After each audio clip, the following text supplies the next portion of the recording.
Assalamu alaikum dear students, welcome to my YouTube channel Let Updates for You। تو students اس video میں آپ کے ساتھ کے پی کے سندھ پنجاب اور بلوچستان کے ایم ڈی کیٹ 2023 کے latest and authentic news share کرنے جا رہا ہوں، اور آپ کے جو سوالات ہیں ان کے جوابات بھی دوں گا جو آپ نے مجھ سے مسلسل پوچھے ہیں۔ پی ایم ڈی سی کے اباؤٹ، ایگزام ڈیٹ کے اباؤٹ، ریکنڈکٹ ڈیٹ کے اباؤٹ، اس کے علاوہ جو آپ نے سے پوچھا ہے کہ ہمیں کتنا ٹائم ملے گا پریپریشن کے لیے، تو ان سب کے جو جوابات ہیں میں آپ کو اس ویڈیو میں دوں گا۔ اگر آپ ویڈیو پوری دیکھیں گے اور غور سے سنیں گے تو انشاءاللہ آپ کے تمام سوالات کلیئر ہو جائیں گے۔ تو چلیے ویڈیو سٹارٹ کرتے ہیں۔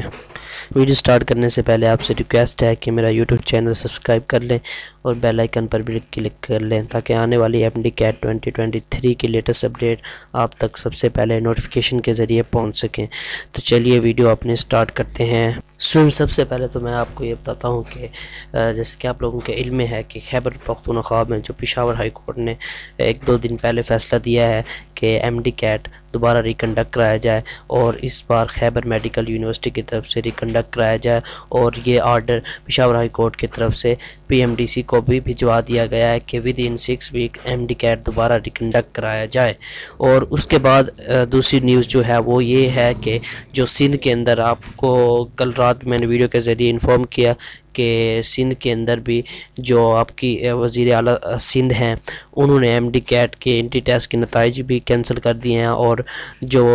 ہدایت کی ہے ایم ڈی کیٹ دوبارہ کروانے کی بھی، اور پی ایم ڈی سی کو 6 ہفتوں کے اندر اندر ایم ڈی کیٹ دوبارہ ریکنڈکٹ کرانے کا بھی حکم جاری کر دیا ہے، اور اس بار ڈاؤ یونیورسٹی کو بھی ٹیسٹ منعقد کرانے کی ہدایت کی ہے، اور وزیر اعلیٰ سندھ نے ایف آئی اے کو بھی ایم ڈی کیٹ کی انکوائری میں شامل کرنے کا فیصلہ کیا تھا رات، اور جو دوبارہ کرنے کا بھی باقاعدہ اعلان کر دیا، اور تاریخ کا جو فیصلہ تھا وہ پی ایم ڈی سی کو حکم دیا تھا کہ آپ جلد سے جلد ایم ڈی کیٹ ریکنڈکٹ کرانے کی تاریخ جاری کریں ود ان 6 ویکس کے اندر، اور ایگزام ڈیٹ دیں تاکہ طلبہ اپنی پریپریشن اس حساب سے سٹارٹ کریں۔ تو اسٹوڈنٹس اب یہ تو ہوا جو فیصلے ہوئے ہیں گورنمنٹ کی طرف سے، سندھ اور پشاور گورنمنٹ کی طرف سے اور پشاور ہائی کورٹ کی طرف سے جو بھی فیصلے ہوئے ہیں یہ تو ہوئے ان کی بات۔ اب ہم آپ کے ساتھ شیئر کرتے ہیں کہ بلوچستان کے اندر کیا اپڈیٹ ہے۔ بلوچستان کے اندر آج ہائی کورٹ میں آپ دیکھ سکتے ہیں کہ ہائی کورٹ کے اندر آج کیس کی ہیئرنگ ہے بلوچستان کے اندر جو ایم ڈی کیٹ کنڈکٹ کرایا گیا تھا، تو اس کے اندر جو بھی بے ضابطگیاں دیکھی گئی اس کے خلاف اسٹوڈنٹ نے کیس ہائر کیا تھا بلوچستان ہائی کورٹ کے اندر، جس کی آج ہیئرنگ ہوگی، اور 9:30 پر تمام بچوں کو کورٹ پر پہنچنے کے لیے بھی دعوت دی گئی ہے۔ اور ادھر آپ نیچے پڑھ سکتے ہیں کہ انہوں نے نوٹ بتایا ہوا ہے کہ آپ نے ساتھ original C N S I, original form یا اوریجنل ڈومیسائل لازمی ساتھ لے کر آئیں، کیونکہ کورٹ میں بغیر اوریجنل آئی ڈی کارڈ اور ڈومیسائل کے انٹر نہیں ہونا دیا جاتا۔ تو آج انشاءاللہ بلوچستان کے اباؤٹ بھی ایم ڈی کیٹ کی لیٹسٹ نیوز آنے والی ہے۔ انشاءاللہ بلوچستان میں بھی جیسے کے پی کے اور سندھ کے اندر ایم ڈی کیٹ کنڈکٹ کا آرڈر جاری ہوا ہے تو بلوچستان میں بھی ضرور آئے گا، کیونکہ بلوچستان میں بھی بہت زیادہ ایشوز دیکھے گئے تھے، آنسر کیز رونگ کے اور آؤٹ آف سلیبس کے، ڈیفیکلٹی لیول کے بھی۔ تو انشاءاللہ بلوچستان میں بھی کوئی نہ کوئی آپ کی گڈ نیوز آنے والی ہے۔ یہی آج کے دن شام 4 بجے تک انتظار کریں، جیسے ہی کوئی ایم ڈی کیٹ کی نیوز آتی ہے بلوچستان میں تو میں آپ کی ضرور شیئر کروں گا آپ کے ساتھ۔ تو اس کے بعد اب ہم آتے ہیں پی ایم ڈی سی کا۔ پی ایم ڈی سی کا کیا ریئیکشن آیا ہے ان تمام نیوز پر جو پشاور کے اندر اور سندھ کے اندر اناؤنس کی گئی ہیں ریکنڈکشن، اس پر پی ایم ڈی سی کا کیا جواب آیا ہے۔ ادھر آپ دیکھ سکتے ہیں کہ 2 صوبوں میں دوبارہ ایم ڈی کیٹ کے انعقاد کی وجہ سے پی ایم ڈی سی کو کروڑوں روپے دوبارہ ادا کرنے پڑ سکتے ہیں۔ صورتحال سے کیسے نمٹا جائے، حکام کی پریشانی میں اضافہ ہو گیا ہے۔ اب پی ایم ڈی سی کو یہ ہے کہ اب کیونکہ کورٹ نے بھی آرڈر جاری کر دیا اور گورنمنٹ نے بھی آرڈر جاری کر دیا، تو اب جو پی ایم ڈی سی ہے دوبارہ ریکنڈکٹ کرائے گا، اور اس کے پاس 2 ہی آپشن ہے، یا تو ایم ڈی کیٹ ریکنڈکٹ کرائے یا پھر سپریم کورٹ کے اندر جائے اور گورنمنٹ کے جو ڈیسیژن ہیں یا کورٹ کے جو ڈیسیژن ہیں ان کے خلاف کیس لڑے۔ تو لیکن یہ جو ہے معاملہ کیس کے اندر بھی یہی فیصلہ آنا ہے سپریم کورٹ کے اندر بھی، کیونکہ جو گورنمنٹ ہوتی ہے اس کے انڈر سپریم کورٹ وغیرہ اور جتنے بھی ادارے ہیں، چاہے وہ پی ایم ڈی سی بھی کیوں نہ ہو، وہ گورنمنٹ کے انڈر ہی کام کرتی ہے۔ اگر گورنمنٹ کوئی بھی فیصلہ کر دیتی ہے تو اسے کوئی بھی چیلنج نہیں کر سکتا۔ تو آپ خود دیکھ سکتے ہیں کہ اب گورنمنٹ جو ہے سندھ کے اندر بھی گورنمنٹ جو ہے حرکت میں نظر آ رہی ہے، اور پشاور کے اندر بھی حرکت میں نظر آ رہی ہے۔ کے پی کی دونوں گورنمنٹ نے ریکنڈکشن کا فیصلہ دے دیا اور ود ان 6 ویکس کرانے کا بھی فیصلہ کر دیا ہے۔ تو اب جو بات ہے پی ایم ڈی سی کی، تو پی ایم ڈی سی اگر سپریم کورٹ میں چلی جاتی ہے اپنے پیسے بچانے کے لیے تاکہ دوبارہ ریکنڈکٹ نہ کرایا جائے، تو اس سے کوئی خاطر خواہ سپریم کورٹ کو فائدہ نہیں ہونے والا، کیونکہ آپ دیکھ سکتے ہیں کہ جو پشاور ہائی کورٹ نے فیصلہ جاری کیا ہے، اتنا ٹائم لیا ہے، تفصیلی فیصلہ جاری کیا ہے، تمام پروفس کو مد نظر رکھتے ہوئے، تمام ایویڈنس کو مد نظر رکھتے ہوئے، کیونکہ ون سائڈ فیصلہ تو نہیں تھا کورٹ کے اندر۔ آخر پی ایم ڈی سی کے بھی بندے شامل تھے، انہوں نے ہیئرنگ میں حصہ لیا اور ان کے بھی ایڈوکیٹ نے جواب دیا، اپنے آرگومنٹس دیے، لیکن پھر بھی وہ کیس ہار گئے پی ایم ڈی سی۔ تو سپریم کورٹ ایک اتنی بہت بڑی عدالت ہے، اگر کسی کورٹ میں لوگوں کو انصاف نہیں ملتا تو وہ سپریم کورٹ میں ملتا ہے۔ اب بچوں کو انصاف اگر پشاور ہائی کورٹ میں مل گیا ہے تو سپریم کورٹ میں کیسے نہیں ملے گا، آپ خود سوچیں۔ تو یہ پی ایم ڈی سی کی بہت بڑی بے وقوفی ہے، اپنا پیسہ ہی ضائع کرے گا۔ اور جو دوسری بات یہ ہے کہ جو 170 پلس مارکس والے ایم ڈی کیٹ اسٹوڈنٹس کی جانب سے سپریم کورٹ میں کیس کے لیے فنڈ ریزنگ کا آغاز،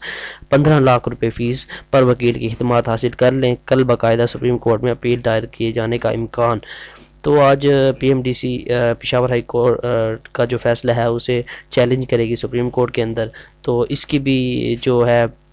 فائنل ڈیسیجن سپریم کورٹ کا، وہ بھی یہ ود ان ویک یا پھر یہ ایک ہفتہ تو کم سے کم لگے گا، کیونکہ اگر کیس کوئی بھی دائر کیا جاتا ہے کورٹ کے اندر اسے ٹائم لگتا ہے ہیئرنگ میں فیصلہ آنے میں، تو 1 سے 2 ویک کا ٹائم لگے گا اس میں۔ اس کے بعد بھی جو جیت ہوگی طلبہ کی ہوگی اور ریکنڈکشن کے حق میں ہی ہوگی۔ اور اس کے بعد آپ دیکھ سکتے ہیں کہ اگر اب پی ایم ڈی سی کو 2 گورنمنٹ سندھ اور کے پی کے دونوں نے حکم جاری کر دیا ہے کہ ریکنڈکٹ کی ڈیٹ اناؤنس کرے، لیکن ابھی تک ایم ڈی کیٹ ریکنڈکٹ کرانے کی ڈیٹ اناؤنس نہیں کی گئی، تو اس کا مطلب ہے وہ سپریم کورٹ میں اپنا کیس کرنے کی تیاریاں کر رہی ہے پی ایم ڈی سی۔ تو اب جو ہے یہ کنفرم ہو گیا ہے کہ جو پی ایم ڈی سی ہے وہ نہیں چاہ رہی کہ ایم ڈی کیٹ کنڈکٹ کرایا جائے، لیکن پی ایم ڈی سی کے چاہنے نہ چاہنے سے کچھ بھی نہیں ہونا، کیونکہ جو فیصلہ ہے وہ گورنمنٹ ڈیسائیڈ کرے گی، کورٹ ڈیسائیڈ کرے گا، اور پی ایم ڈی سی کو کورٹ اور حکومت کا فیصلہ اور حکم ماننا پڑے گا ہر حال کے اندر۔ تو یہ تو تھی پی ایم ڈی سی کے حوالے سے جو پریڈکشن ہے اور اپڈیٹ ہے۔ اور باقی جو میں نے آپ کو بتایا ہے بلوچستان کے اندر بھی آج ہیئرنگ ہونی ہے، اور باقی جو پنجاب کے اندر کل ہیئرنگ ہونی تھی اس کا کوئی خاطر خواہ ابھی تک اس کی خبر نہیں آئی۔ تو میرے خیال سے جو کل ہیئرنگ ہونی تھی پنجاب ہائی کورٹ کے اندر یو ایچ ایس کے ایم ڈی کیٹ کے اباؤٹ، تو شاید وہ کینسل ہو گئی ہو،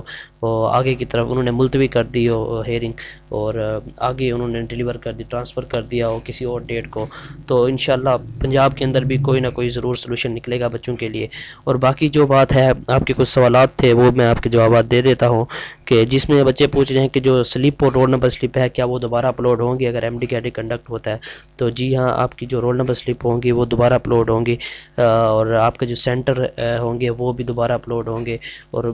جہاں تک مجھے پتہ ہے اندازہ ہے کہ سینٹر آپ کے وہی ہوں گے جو آپ نے لاسٹ ایم ڈی کیٹ میں دیے ہیں، لیکن اس بار کنڈکٹ کوئی اور یونیورسٹی کرائے گی، سندھ میں ڈاؤ یونیورسٹی کروائے گی، اور پشاور کے اندر خیبر میڈیکل یونیورسٹی کروائے گی۔ اور اس کے بعد ہم آ جاتے ہیں کہ جو فیس ہے اور چلان ہے کیا وہ بھی بچوں کو دوبارہ پے کرنے پڑیں گے؟ تو اس کا جواب ہے نہیں۔ جو آپ نے پچھلی ایم ڈی کیٹ میں فیس جمع کرائی تھی اسی فیس کے اوپر آپ کا ایم ڈی کیٹ دوبارہ ریکنڈکٹ ہوگا، اس لیے تو پی ایم ڈی سی نہیں چاہ رہی کہ ایم ڈی کیٹ ریکنڈکٹ ہو، کیونکہ وہ ان کا بہت زیادہ نقصان ہو جانا ہے، ان کے کروڑوں روپے مالیت کے لگنے ہیں دوبارہ ریکنڈکٹ کرانے میں۔ اور اس کے بعد تیسرا سوال ہے کہ جو نئے اسٹوڈنٹ ہے وہ بھی اپلائی کر سکیں گے؟ نہیں، اس کا جواب ہے نو۔ جو بچے جنہوں نے ریسنٹلی ایم ڈی کیٹ میں اپلائی کیا تھا، ٹیسٹ دیا تھا، صرف وہی لوگ شرکت کر سکیں، دوبارہ ٹیسٹ دے سکیں گے۔ اس کے بعد جو ایکسپیکٹڈ ٹائم ہے پریپریشن کے لیے، ایکسپیکٹڈ تو نہیں، جو حتمی فیصلہ ہے، جو پریپریشن کا آپ کو ٹائم دیا جائے گا وہ کم سے کم 6 ہفتوں کا دیا جائے گا، اور جو آپ کا سلیبس ہوگا وہی سلیبس ہوگا جو آپ نے ریسنٹلی ایم ڈی کیٹ کے اندر تیاری کی تھی، جس سلیبس پر آپ نے ایم ڈی کیٹ دیا وہی سلیبس ہوگا سیم ٹو سیم۔ اور جو آپ کا دن ہے ایم ڈی کیٹ ریکنڈکٹ ہونے کا وہ ایکسپیکٹڈ ڈیٹ ہے 12 نومبر سے لے کر 20 نومبر تک، اس کے درمیان آپ کا ٹیسٹ ریکنڈکٹ ہوگا. ود ان 6 ویکس کا ٹائم دیا گیا تو اس کے اندر ہی آپ کا ٹیسٹ ہونا ہے، ضروری نہیں کہ 6 ہفتوں کے بعد ہوگا. اس کے بعد ہم بتا سکتے ہیں کہ میں آپ کو اس سوال کا جواب دوں گا کہ بچے پوچھ رہے ہیں کہ ہم تیاری سٹارٹ کر دیں، تو اس کا جواب ہے ہاں، اپنی تیاری ابھی سے سٹارٹ کر دیں، کیونکہ اب یہ جو معاملہ ہے کورٹ میں ہے تو کورٹ اپنا ڈیسیژن کر دے گی. آپ لوگ اپنی تیاری جاری رکھیں. اللہ حافظ.